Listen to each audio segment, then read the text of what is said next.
अस्सलाम वालेकुम नाज़रीन, कैसे हैं आप सब लोग। आज जो टॉपिक मैं आपके सामने लेकर आई हूँ, इसके लिए आज मैंने एक ड्यूनल चार्ट की स्टडी जो है वो चुनी है। और ये है D10 चार्ट, जिसको कि हम दशांशा चार्ट भी कहते हैं। अब ये डी टेन चार्ट जो है वो क्यों इतना इम्पॉर्टेंट है, बिकॉज़ ये हमारे कैरियर, हमारे प्रोफेशन से रिलेटेड है। हम अपनी ज़िंदगी में कैसा स्टेटस हासिल करना चाहते हैं और हमारे अंदर जो है वो कितनी कैपेबिलिटीज़ हैं कि हम अपने प्रोफेशन को लेकर चल सकें या उसमें एक्सेल कर सकें। ये सब कुछ जो है वो हमें D10 चार्ट बताता है। तो सबसे पहले मैं आपको इसकी ड्यूयन के बारे में बताती हूँ, उस पर थोड़ा फोकस करने की ज़रूरत है।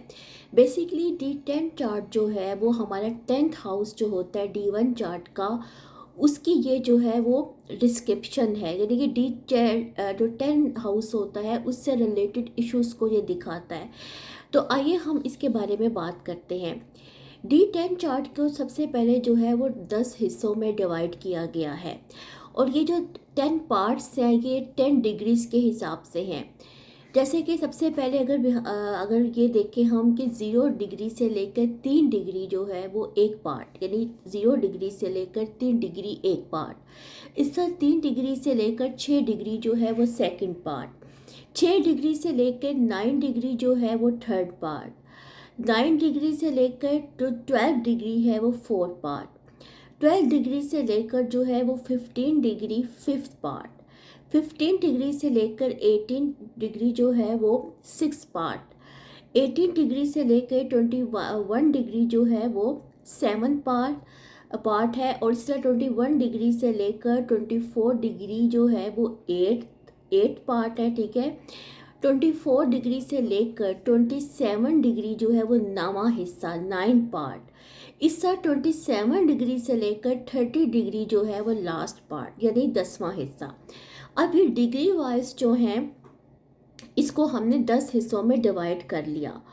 अब ये जो हमारी डिग्रियां हैं, हमने 12 राशियां जो है, यानी एरीज से लेकर जो पाइसिस तक के हमारे साइन हैं, हमने उनको इन डिग्रियों के अंदर जो है उनकी डिवीजन करनी है। ठीक है, वो हम कैसे करेंगे।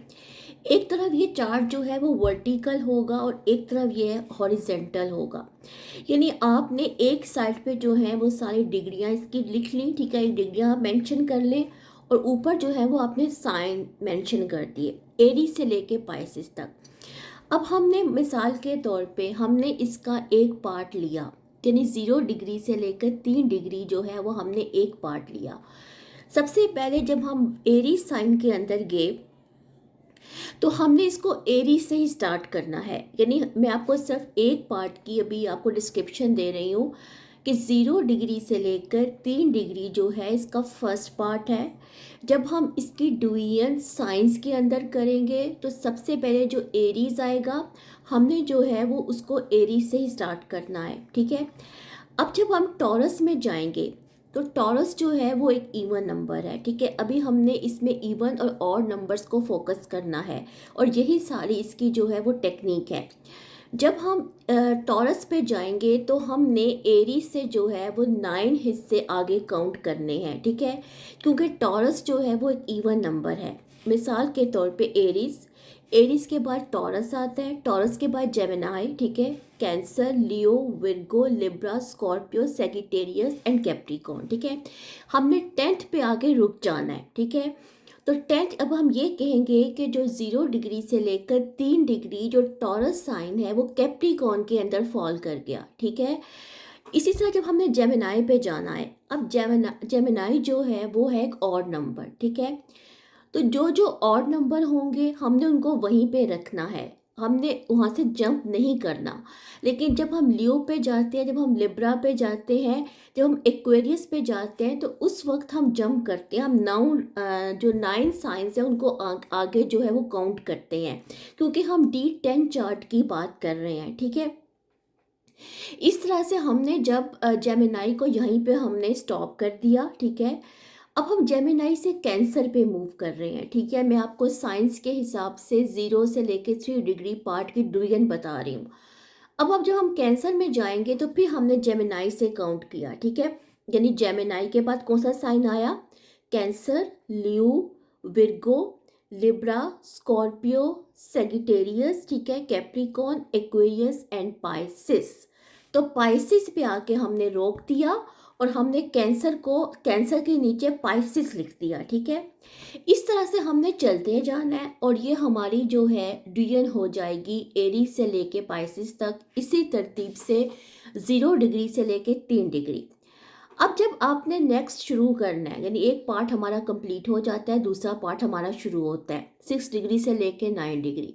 तो आपने फिर जो है इसको साइन वाइज चलेंगे, नहीं फर्स्ट को आपने पहले, मतलब जैसे कि हमने एरीज से स्टार्ट किया, तो दूसरा हिस्सा होगा वो टॉरस से स्टार्ट होगा और बाकी उसकी वही तरतीब रहेगी जो मैंने आपको पहले बताई है। इस तरह से ये चार्ट कंप्लीट होगा और 27 से लेकर 30 डिग्री तक हम इसको इस तरह से इस सीक्वेंस से कंप्लीट कर लेंगे। अब यहाँ पे बात आती है इसके अंदर क्या चीज़ें हमने फोकस करनी है। फोकस हमने करना है 10th हाउस का रूलर कौन सा है, ठीक है। हमारा आत्मा कारक प्लैनेट कौन सा है, ठीक है। आत्मा कारक का जो हमारा प्लैनेट है वो किस जगह पे जाके फॉल कर रहा है, ठीक है। इसके अलावा सन और मरकरी जो कि 10th हाउस के कारका प्लैनेट्स हैं, उनकी पोजीशन क्या है, ठीक है। ये हमने चीज़ें जो है फोकस करनी है D10 चार्ट के अंदर, ठीक है। अपने आत्मा कारक को, अमात्य कारका को, सन और मरकरी की पोजीशन को। ये हमारा हो गया जो है, ये इंपॉर्टेंट हिस्सा था। अब हम जाते हैं इसके हाउसेस की तरफ। डीन चैंड चार्ट जो है नाज़रीन, वो हमारे प्रोफेशन और हमारे कैरियर से तो रिलेटेड होता है, लेकिन बेसिकली वो हमारा एनर्जी एक्सेस है। क्योंकि हमारा सबसे ज़्यादा जो फोकस होता है अपनी लाइफ में, जो हमारा एनर्जी, जहाँ पे हमारी एनर्जी जो है वो पीक पर होती है, वो हमारा कैरियर होता है, वो प्रोफेशन होता है, ठीक है। वो इंसान की रोज़ी रोटी होती है जो कि उसने कमानी होती है। इसलिए जो है मार्स को जो है वो एग्जॉल्टेड पोजीशन दी जाती है कैप्रिकॉर्न के अंदर, क्योंकि मार्स जो है वो आपकी एनर्जी है, ठीक है। और 10th हाउस में आपको एनर्जी की ज़रूरत है। अब नाज़रीन हम इसमें देखेंगे, जैसे कि आप असेंडेंट को स्टडी करते हैं, इस तरह फर्स्ट हाउस को स्टडी करेंगे। फर्स्ट हाउस से आपको पता चलेगा कि आपके अंदर कितनी कैपेबिलिटी है उसके रूलर से, ठीक है। अगर तो जहाँ पे कोई प्लैनेट जो है वो मूल त्रिकोणा में बैठा हो, ठीक है, तो उसका मतलब ये है कि ऐसे बंदे को जो है अपने कैरियर में एक्सेल मिल सकता है। ये भी इम्पोर्टेंट है कि जो उसका फर्स्ट हाउस का जो रूलर है वो कहाँ पे मौजूद है, ठीक है। इस तरह इसमें फोर्थ हाउस की बहुत इम्पोर्टेंस है, क्योंकि जो फोर्थ हाउस होता है वो हमें हमारे वर्क इन्वायरमेंट के बारे में बताता है कि हम घर से काम कर रहे हैं, ठीक है, या हमारा जहाँ पे हम काम करते हैं वो हमारी वर्क प्लेस कैसी है, हमारा इन्वायरमेंट कैसा है। इसका जो फिफ्थ हाउस होता है, फिफ्थ हाउस चूँकि 8th फ्रॉम 10th है, तो वो हमारे जॉब चेंजेस के बारे में हमें बता सकता है। जैसा कुछ लोग ऐसे हैं जिनको ट्रांसफ़र का बहुत इशू रहता है अपने कैरियर के सिलसिले में, तो उसको हम फिफ्थ हाउस से भी देख सकते हैं। इसके अलावा ये ऑनर्स को दिखाता है, ठीक है, ऑनर्स को दिखाता है, रिस्पेक्ट को दिखाता है, मेंटर्स को दिखाता है, आपकी फाइनेंशियल ग्रोथ को भी ये हाउस जो है फिफ्थ हाउस कवर करता है, ठीक है। अब हम आते हैं सिक्स्थ हाउस में। सिक्स्थ हाउस चूँकि वैसे भी सर्विस का हाउस है, ठीक है, और वो वैसे भी हमें जो जॉब है उससे रिलेटेड है। सिक्स्थ हाउस जो है वो ना सिर्फ हमें ये दिखाएगा, ठीक है, कि हम जो हैं कितनी प्राइस पे कर रहे हैं, हम कैसी जॉब कर रहे हैं, ये हमें हमारा बॉर्डम लेवल भी दिखाता है, ठीक है। समटाइम्स ऐसा होता है कि हम कोई ऐसा काम कर रहे होते हैं कि जिससे हमें कोई काम मजबूरी के तहत करना पड़ रहा है, कोई जॉब ऐसी करनी पर इसमें हम बोरियत का शिकार हैं, ठीक है, थकन का शिकार है।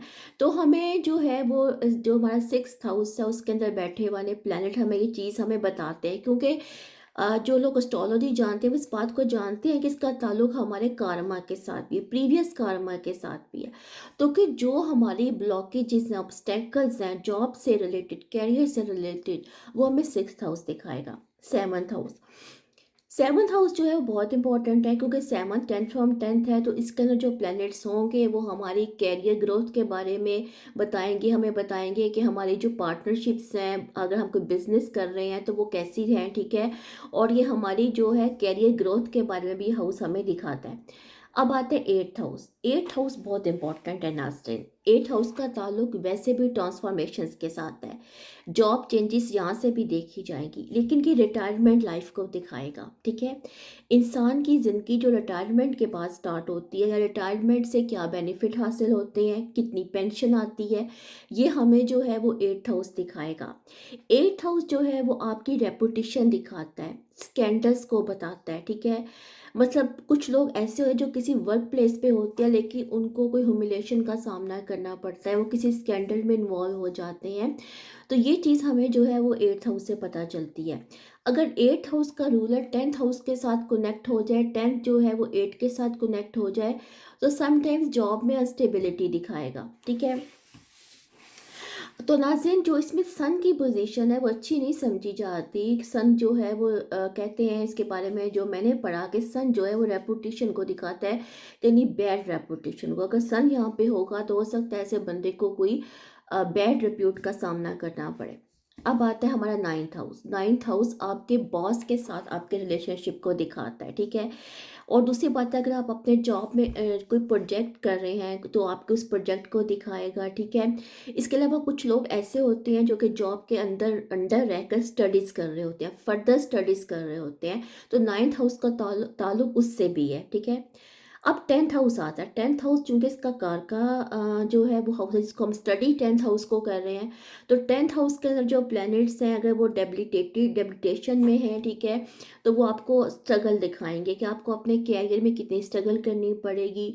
या अगर एग्जॉल्टेशन में या वेल प्लेस्ड है या अंडर बेनिफिक प्लैनेट्स की दृष्टि में है, तो वो आपको दिखाएंगे आपके कैरियर ग्रोथ के बारे में। सन और मार्स को यहाँ पे अच्छा माना जाता है, क्योंकि सन वैसे भी डायरेक्शनल स्ट्रेंथ में होता है। तो ये दोनों प्लैनेट्स यहाँ पे डोमिनेंस दिखाते हैं, आपके अच्छे कैरियर को प्रमोट करते हैं। 11th हाउस जो है वो आपके रिसोर्सेज को दिखाता है। ठीक है, सेल्फ फाइनेंसेस को दिखाता है, इसके अलावा हेल्प को दिखाता है कि आपको अपनी कम्युनिटी से, प्रोफेशनल कम्युनिटी से, फ्रेंड सर्कल से, आपको फैमिली से कितनी सपोर्ट मिल सकती है। 11th हाउस आपकी बेसिकली सपोर्ट को दिखाता है। ठीक है, इसके अलावा 12th हाउस आता है। 12th हाउस वैसे भी सब लोग जानते हैं इस बात को कि इसका ताल्लुक फॉरेन के साथ है। तो फॉरेन ट्रैवलिंग, यानी आपको कोई ऐसी जॉब मिलती है जिसमें कि आपको फॉरेन ट्रैवलिंग आपकी इन्वॉल्व हो जाए, या कुछ ऐसा होता है कि आपको अब्रॉड जाके जॉब करनी पड़े, 12th हाउस उन चीज़ों को दिखाता है। इसकी 12th हाउस जो है नाज़रीन वो लॉस ऑफ जॉब को भी दिखाएगा। ठीक है, इसके अलावा जो है ऐसी जॉब को दिखाएगा जिससे आपको कोई रिवॉर्ड नहीं मिल रहा, यानी मतलब बहुत सारी चीज़ें इसमें इन्वॉल्व हो जाएंगी। तो कुछ ऐसी चीज़ें भी दिखाएगा कि मतलब आप कोई काम कर रहे हैं, कोई जॉब कर रहे हैं, लेकिन आपको कोई रिवॉर्ड नहीं मिल रहा। ठीक है, कोई उसके, तो इससे भी आप 12th हाउस को देख सकते हैं। तो नाज़रीन ये चीज़ें थी जो हाउसेस से रिलेटेड थी, कुछ इंपॉर्टेंट चीज़ें थी जो मैंने आपको बताई।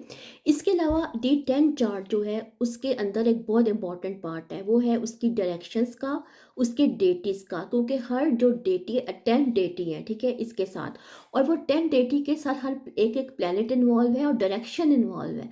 और वो चीज़ भी जो है आपको प्रोफेशन के बारे में बताती है। ठीक है, कि आप किस किस्म के जो प्लैनेट्स उनके अंदर, उन डेटीज़ के अंदर होंगे, या वो डेटीज़ जो है उन प्लैनेट्स को जो है वो दिखा रही होंगी। ठीक है, तो वो आपके प्रोफेशन को दिखाएंगी। अब ये चीज़ जो है ये मैं आपको किसी नेक्स्ट वीडियो में इसके बारे में बताऊंगी। तो अब तक के लिए इतना ही था। तो आपको अगर मेरी वीडियो पसंद आती है तो मुझे फीडबैक ज़रूर दीजिएगा। तो इंशाल्लाह किसी और टॉपिक के साथ आती हूँ, तब तक के लिए अल्लाह हाफिज़।